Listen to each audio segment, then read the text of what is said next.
Uh, in this part, we're going to talk about 50% candles and the demand and supply zone indicators.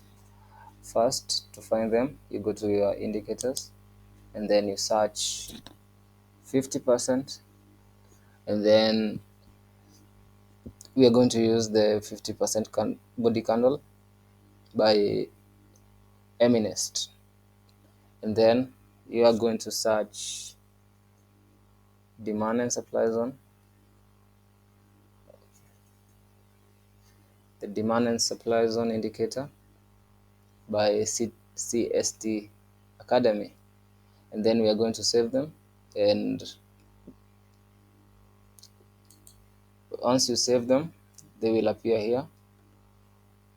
We use the 50% candles to determine the origin of the, either the origin of the imbalances, or the 50% candles that take out a zone. For example, here we have a 50% candle that takes out a supply zone, or we have 50% candles that take out trend lines, as you can see here. Uh, we also have a 50% candle that is at the start of a supply zone. We also have 50% candles that are at the start of a supply zone. We have a 50% candle that is responsible for taking out a supply zone.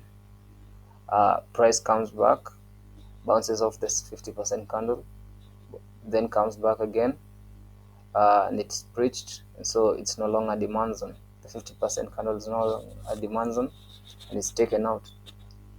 We also have this a rally, a base and a rally with tight 50% candles that act as strong demand.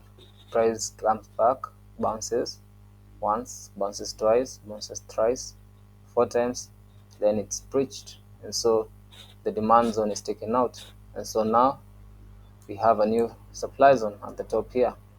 This supply zone is responsible for taking out this demand zone that was holding price back. And that's how we use the 50% candles. For the demand zones, I don't use them a lot, but they help me identify supply zones. Uh, for example, this is a supply zone that is in play, and the indicator has shown that it's a supply zone. This is also a supply zone. We have a demand zone, we have a supply zone, we have a demand zone, we have a supply zone. Ideally, you want to learn how to read price before you start using the indicators, because most of the time the indicators is not telling the truth. So learn to use your own eyes, but if you need some help, this is the indicator that you're going to use. And that's all for that.